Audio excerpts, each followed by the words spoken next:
بسم اللہ الرحمن الرحیم۔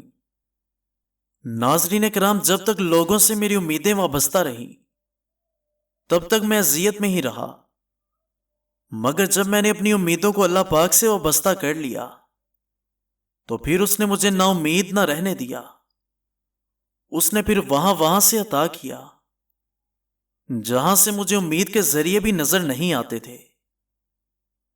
ناظرین، میاں بیوی ایک دن سفر میں روانہ تھے تو بیوی نے حسب معمول اپنی پلکیں سنواری ہوئی تھی اور کسی ٹیکسی کا انتظار کر رہے تھے، اور ٹیکسی آئی، اس میں بیٹھ گئے۔ ڈرائیور کہنے لگا کہ سر، اپنی بیوی کو بولیں کہ یہ لپسٹک ہٹا دیں، مجھے بالکل اچھا نہیں لگ رہا۔ اتنا سننا تھا کہ شوہر کو غصہ آ گیا۔ اس نے ڈرائیور کا گریبان پکڑ لیا کہ تیری جرت کیسے ہوئی اتنی بات کرنے کی؟ وہ ٹیکسی والا مسکرا کر بولا، بھائی جان، اگر یہ آپ کے لیے سجی ہوتی تو اپنے گھر میں سجتی، یہ تو راستے میں عوام کے لیے تیار ہوئی ہے، اور راستے کی ہر شے پر تنقید اور پسند یا ناپسندیدگی کا اختیار تو ہر کسی کو ہے۔ چند سیکنڈ میں مرد کا غصہ تو غائب ہی ہو گیا اور بولا کہ اپنا میک اپ صاف کرو۔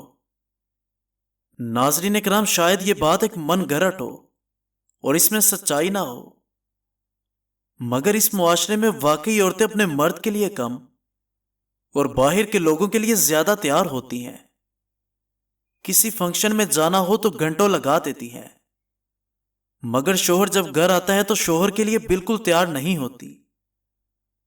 اچھے کپڑے تو کیا، صاف کپڑے بھی نہیں پہنتی، صبح سے شام ایک لباس کے اندر گھومتی رہتی ہیں۔ خاوند گھر آئے تو وہی سب کچھ دیکھ کر وہ خوشی محسوس نہیں کرتا۔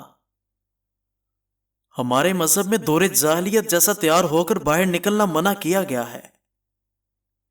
یہ نہیں کہتا ہمارا مذہب کہ گھر میں بھی نہ سجو، بلکہ حکم ہے کہ شوہر کے لیے اچھا لباس زیب تن کرو۔ شاید یہی وجہ ہے کہ مردوں کو پھر دوسری عورتیں اور بیویاں اچھی لگنے لگتی ہیں، کیونکہ اسلام جس چیز کی اجازت نہیں دیتا اس میں بہت ساری حکمتیں چھپی ہیں۔